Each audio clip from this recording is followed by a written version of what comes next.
Ils sont aménageurs, constructeurs, gestionnaires ou encore financeurs, tous membres du réseau Habitat et Francophonie. Des professionnels du logement social venus de 21 pays sur 3 continents, rassemblés à La Réunion pour participer à la 49e conférence internationale RHF. À leur arrivée, les membres de l'organisation sont accueillis avec le sourire et une poignée de main chaleureuse par Bernard Waro, président du réseau. Alors, Bernard, président. Le dirigeant espère au travers des partages de réflexions, débats et autres témoignages au programme, prolonger et amplifier les promesses des 2 précédentes conférences. Objectif, porter des valeurs communes lors de la 3e conférence des Nations Unies sur le logement et le développement urbain durable à Quito en octobre, afin de défendre le droit au logement à l'échelle mondiale. Les membres du réseau Habitat et Francophonie sont aménageurs, constructeurs, logeurs, financeurs. Ils défendent le postulat selon lequel le logement social ne peut être considéré comme une seule dépense.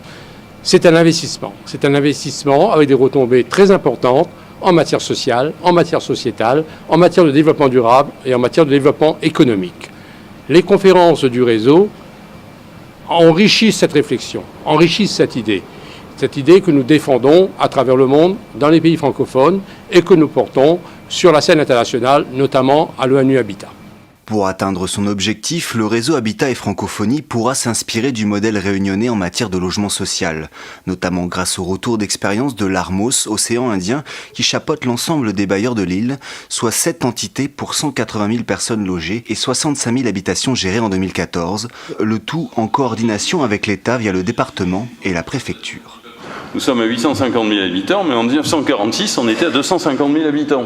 Donc le bond a été gigantesque, et notamment en termes d'habitat. Nous sommes sur un territoire qui est contraint géographiquement. Nous sommes une île, bien sûr, mais en plus, nous sommes une île dont une grande partie est occupée par le volcan, par une zone naturelle à protéger, ce qui fait que l'espace utile est de 1000 km² à peu près. Il y a 15 ans, entre 1995 et 2000, on construisait plus de 4500 logements sociaux.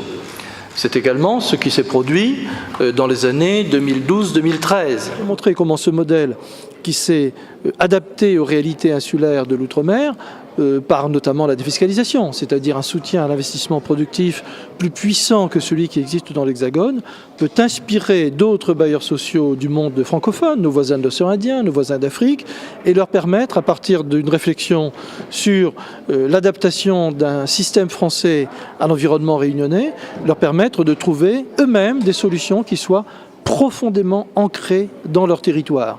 Dans cette optique, la Réunion serait perçue comme une extension du modèle français dans l'océan Indien.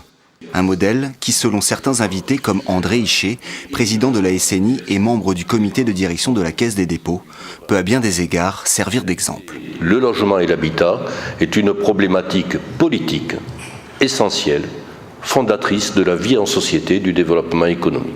Je crois que le modèle français du logement est un modèle exemplaire, qui s'appuie sur un système d'épargne populaire, le livret A, qui s'appuie sur la participation des employeurs publics et privés à l'effort de construction, et qui s'appuie aussi à des opérateurs ancrés dans le long terme, comme la Caisse des dépôts. Et je pense que ce modèle-là, ici, à La Réunion, nous avons tous les atouts, vous avez tous les atouts, pour faire de La Réunion la vitrine de ce modèle français en matière d'habitat. Durant cette matinée d'échange, il a été question de logement bien sûr, mais aussi et surtout de la notion sociale qui lui est associée. Le but partagé par l'ONU et les acteurs du réseau, remettre l'humain au cœur de la problématique du développement afin de lutter contre la pauvreté et promouvoir les droits de l'homme avec l'amélioration des vies d'au moins 100 millions d'habitants de Todi d'ici à 2020.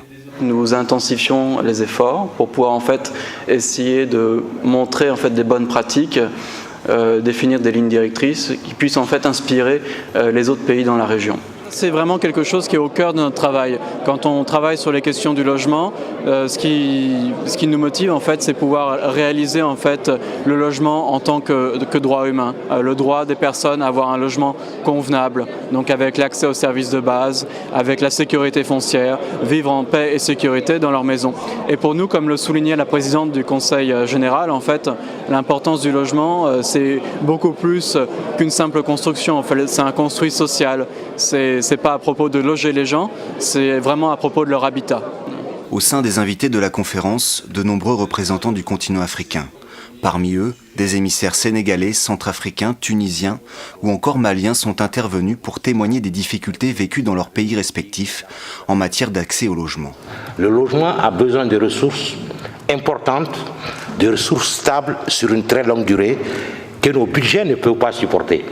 Et nous souhaiterions qu'ONU Habitat parvienne à résoudre ce nœud gordien. Tous sont appelés à une prise de conscience globale des différents acteurs afin de juguler l'effet de la crise à l'échelle mondiale et faire progresser les politiques tant au niveau du développement qu'au niveau social et ainsi garantir un logement décent pour tous. Je vois que l'Afrique est prise en compte, mais il y a des questions essentielles sur lesquelles il faudra peut-être discuter, notamment le financement des projets et aussi sur l'accompagnement des gouvernements.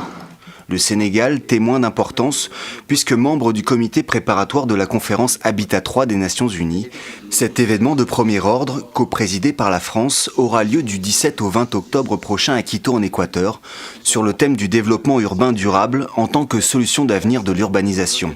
Il aura pour but de lutter contre la pauvreté, les inégalités et d'identifier les nouveaux défis des 20 prochaines années, notamment au niveau citadin. Et pour cause, à l'horizon 2050, selon ONU Habitat, environ 6 milliards de personnes vivront dans les villes.